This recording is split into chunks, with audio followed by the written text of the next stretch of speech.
Watsons ang nangungunang health at beauty pharmacy chain sa Pilipinas. Gaya ng kalaban nito na Mercury Drug ay nagkalat din ng mga branches nito sa buong bansa na karamihan ay matatagpuan sa SM. At kung interesado rin kayong malaman kung paano nagsimula ang Watsons at kung SM ba ang may-ari nito? Yan ang pag-uusapan natin sa video na to mga kasangkay. Aalamin natin ang kasaysayan ng Watsons at ang mga bagay na dapat niyong malaman tungkol dito. Pero bago tayo magsimula ay iniimbitahan kitang mag-subscribe kung bago ka lang sa aking channel at mahilig ka sa mga ganitong content. Paki-click na rin ang bell icon para lagi kang updated kapag nag-upload ako ng mga bago kong video.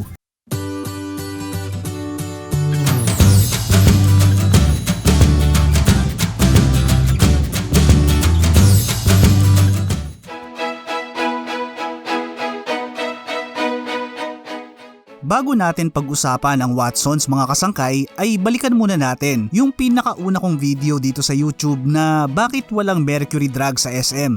Ito yung pinakauna kong video na nakakuha ng 1 million views na nagpapakita lang na maraming interesado sa paksa na to. Tinalakay ko rito yung sikat na urban legend na pagpapalayas do di umano sa founder ng SM na si Henry C. sa tapat ng Mercury Drug nung minsang sinubukan niyang magtinda rito ng sapatos. Hindi niya raw yun nakalimutan, kaya nung naging matagumpay na siya ay pinagbawalan niya ang Mercury Drug na makapasok sa lahat ng mga mall ng SM.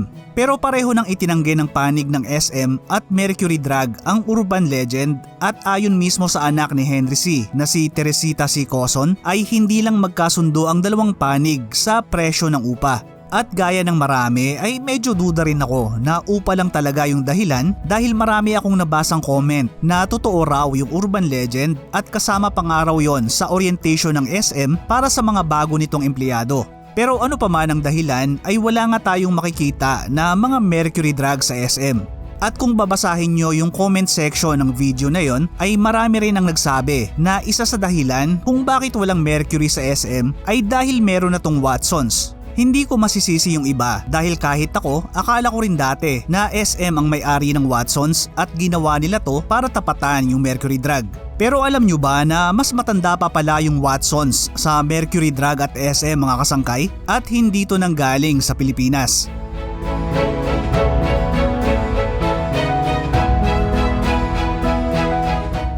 Nagsimula ang kwento ng Watsons sa doktor na si Thomas Boswell Watson na galing sa Scotland.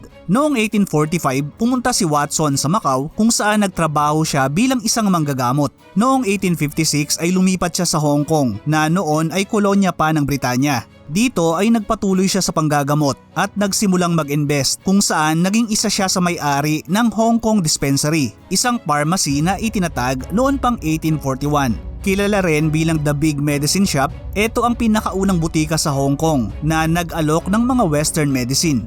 Noong 1858 ay bumalik si Thomas Boswell Watson sa Scotland at inilipat niya ang pamamahala sa Hong Kong Dispensary sa pamangkin niya na si Alexander Skirving Watson o A.S. Watson. Si Alexander ang naging pinakaunang professional na pharmacist ng kumpanya. Noong 1862, nagsimulang gamitin ang pangalan ni Alexander na A.S. Watson sa mga produkto ng pharmacy. Ganun pa man, noong 1865 ay binitawan na ng pamilyang Watson ang kumpanya at inilipat ang pamamahala nito sa mga partner nila na sina Dr. John Humphreys at Dr. Arthur Hunt. Pero dahil sumikat na ang pangalan na A.S. Watson sa Hong Kong, kaya noong 1871 ay opisyal na pinalitan nina Humphreys at Hunt ang pangalan ng Hong Kong Dispensary sa A.S. Watson and Company. Sa ilalim nina Dr. Humphreys at Hunt, nagsimulang mag-expand ang manufacturing capacity ng A.S. Watson nang itinayo nila ang isang pabrika na gumagawa ng mga flavored soft drinks. Nagsimula ring mag-expand ang kumpanya sa labas ng Hong Kong. Noong 1883 ay nagbukas ang kumpanya ng mga pharmacy sa Pilipinas at sa China. Noong namang 1886 ay ginawa ng korporasyon ang kumpanya na tinawag na A.S. Watson and Company Limited. Makalipas lang ang ilang taon ay umabot na sa 100 ang mga tindahan nito na noon ay tinatawag pa na Watsons the Chemist. Nakabuo na rin ang kumpanya ng katalog ng 300 mga gamot, toiletries at mga beauty products na gawa sa sarili nitong mga pabrika.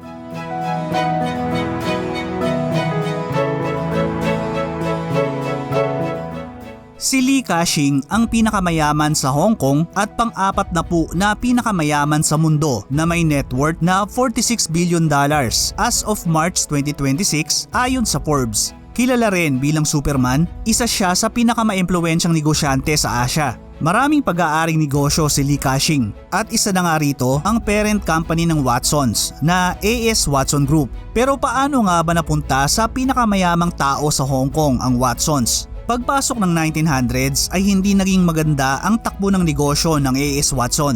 Noong 1910 ay nagdesisyon ang kumpanya na isara na ang mga negosyo nito sa Pilipinas. Dahil naman sa nangyaring giyera sa pagitan ng China at Japan noong 1937 ay napilitan ng kumpanya na umalis na rin sa China. Noong 1941 ay ipinagdiwang ng A.S. Watson ang ika-100 anibersaryo nito. Pero makalipas lang ang ilang buwan ay inatake naman ng mga Hapon ang Hong Kong kaya napilitan ng kumpanya na itigil ang operasyon nito. Muling nakabalik sa operasyon ang A.S. Watson noong September 1, 1945 matapos ang World War II. Nakabangon naman ang kumpanya at nagsimula uling lumaki. At isa sa nakapansin sa paglaki nito ay ang kumpanyang Briton na Hutchison International na binili ang malaking shares ng A.S. Watson noong 1963. Marami pang biniling kumpanya ang Hutchison at isa rito ay ang Hong Kong and Whampoa Dock na namamahala nun sa isa sa pinakamalaking dockyard sa Asia. Kaso noong 1975 ay nagkaroon ng problemang pinansyal ang Hutchison International at para mailigtas to ay binili ng HSBC o the Hong Kong and Shanghai Banking Corporation ang malaking bahagi ng shares nito. Noong 1977 ay pinagsama ang Hutchison International at Hong Kong and Whampoa Dock para buuin ang conglomerate na Hutchison Whampoa Limited. Pero walang balak ang HSBC na hawakan ng matagal ang Hutchison Whampoa na noon ay baon pa rin sa utang. Kaya naghanap sila ng pwedeng pagbentahan nito at napili nila ang negosyante na si Li Ka-shing. Naniwala ang HSBC sa kakayahan ni Li Ka-shing na pamahalaan at maiahon ng kumpanya. Gumawa to ng kasaysayan dahil nung ibinenta ng HSBC ang Hutchison Whampoa kay Li Ka-shing noong 1979 ay siya ang kauna-unahang Tsino na nagmay-ari ng isang kumpanyang Briton sa Hong Kong. Sa ilalim ng pamamahala ni Li Ka-shing, nagsimula ang paglaki ng Hutchison Whampoa bilang isang global conglomerate na nagmamay-ari ng maraming matatagumpay na kumpanya at isa na nga rito ang Watsons. Noong 1981 ay tuluyan ng napasa kamay ng Hutchison Whampoa ang A.S. Watson. Sa ilalim nito, nagsimula ang expansion ng Watsons sa Southeast Asia. Noong 1987 ay nagbukas ng mga tindahan ng Watsons sa Taiwan at Macau. Matapos ang isang taon, noong 1988 ay pinasok naman ito ang Singapore at noong 1989 ay muli itong nagbukas ng mga tindahan sa mainland China. Nagpatuloy ang expansion ng Watsons noong 1990s nang nagbukas ng mga tindahan nito sa Malaysia noong 1994 at Thailand noong 1996. At noong 2002 ay muling bumalik ang A.S. Watson sa Pilipinas matapos ang 9 na dekada.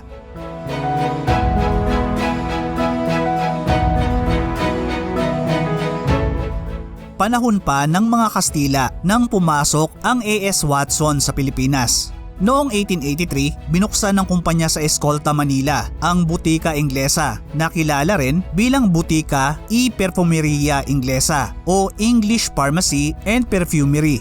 Maliban sa mga gamot ay nagtitinda rin ang butika ng mga pabango, soft drinks, alak at sigarilyo.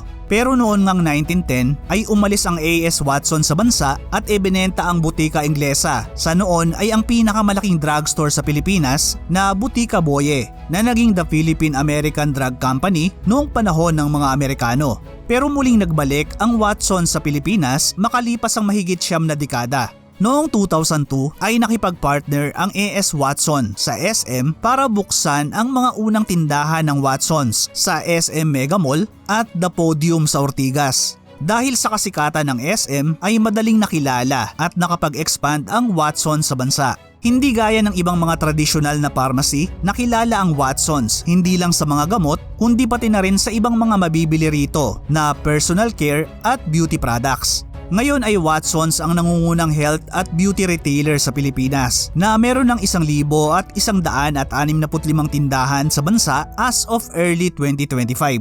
Bagamat magkaribal ang Watsons at Mercury Drug dahil pareho silang pharmacy, magkaiba ang focus ng dalawang kumpanya mga kasangkay. Mercury Drug ang nangunguna pagdating sa mga prescription at over-the-counter na mga gamot. Ito yung takbuhan ng mga tao na gustong makasigurado sa mga binibili nilang gamot, lalo na pagdating sa mga gamot na wala sa ibang butika.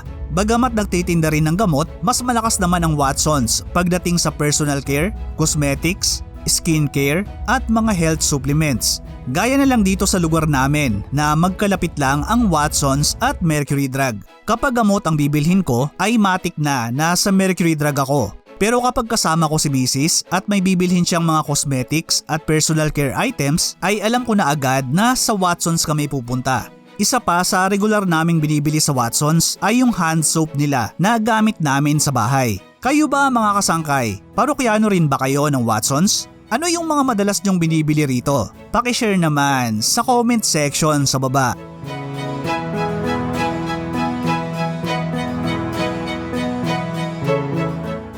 Ngayon ay alam na natin na hindi SM ang may-ari ng Watsons. At simula nang bumalik to sa bansa ay isa na to sa naging karibal ng Mercury Drug. Pero alam nyo ba mga kasangkay na bukod sa pagiging mas matanda ay mas malaki pa ang parent company ng Watsons kesa sa SM at Mercury Drug? Maliban kasi sa Watsons na ngayon ay meron ng mahigit 8,000 tindahan at 1,500 pharmacy sa 15 bansa sa Asia at Europe, ay marami pang ibang kumpanya na hawak ang A.S. Watson. Noong 1903, sinimula ng A.S. Watson ang Watson's Water na nagbebenta ng mga bottled water sa Hong Kong at China. Itinatag to dahil sa nangyari noon na plague sa Hong Kong na kumitil ng mahigit 10,000 buhay. Pinuna ng Watson's Water ang matinding pangangailangan noon sa ligtas at malinis na tubig inumin sa Hong Kong. Bagamat hindi masyadong kilala sa Pilipinas, Watson's Water ang pinakamalaking distilled water company sa Asia na may malakas na presensya sa mainland China, Hong Kong, Singapore, Malaysia at Taiwan. Noong 1972 ay binili ng A.S. Watson ang Park and Shop Supermarket na ngayon ay isa sa pinakamalaking supermarket chain sa Hong Kong. Pagpasok ng 1990s, nagsimula ang A.S. Watson na magdagdag ng mga bagong retail format. Noong 1990, binili ng kumpanya ang Fortress Electronics na ngayon ay isa na sa nangungunang retailer ng mga electrical appliances at mga electronic device sa Hong Kong. Noong 1998, binuksan ng kumpanya ang pinakaunang Watson's Wine Cellar. Ngayon ay Watson's Wine na ang pinakamalaking specialist wine store at online wine store sa Hong Kong. Taong 2000, pinasok ng A.S. Watson ang European market nang binili nito ang health and beauty retail chain na Sabers sa United Kingdom o UK. Noong 2002, binili ng kumpanya ang Croydfat Group na may hawak ng ilang malalaki at kilalang brand sa Europe. Kasama rito ang drugstore chain na Trekpleister, ang health at beauty retailer sa UK na Superdrug at ang beauty chain sa Belgium na Easy Paris XL. Noong 2004, binili ng A.S. Watson ang nangungunang health at beauty retailer sa Latvia at Lithuania na Drogas at ang isa sa pinakamalaking drugstore chain sa Europe na Rossmann. Noong 2005 ay napunta naman sa kumpanya ang perfume at cosmetics retailer sa France na Marionneau at ang perfume retailer sa UK na The Perfume Shop. Ngayon, A.S. Watson ang pinakamalaking international health at beauty retailer sa mundo na meron ng mahigit 17,000 tindahan sa 31 bansa sa Asia at Europe. Nagbibigay ang kumpanya ng trabaho sa mahigit 130,000 katao at naglilingkod sa mahigit 5.5 billion ng mga customer kada taon sa pamamagitan ng mga brand na hawak nito na pinangungunahan ng Watsons, ang nangungunang health and beauty retailer hindi lang sa Pilipinas kundi sa buong Asia. Maraming salamat sa muling pagsama hanggang sa dulo ng video natin mga kasangkay. Ano ang masasabi nyo sa kwento ng Watsons? Paki-share naman ng mga kwentong Watsons ninyo sa comment section sa baba. Paki-click na rin yung like button kung nagustuhan nyo yung content na to. Hanggang sa susunod na video mga kasangkay. Thank you for watching.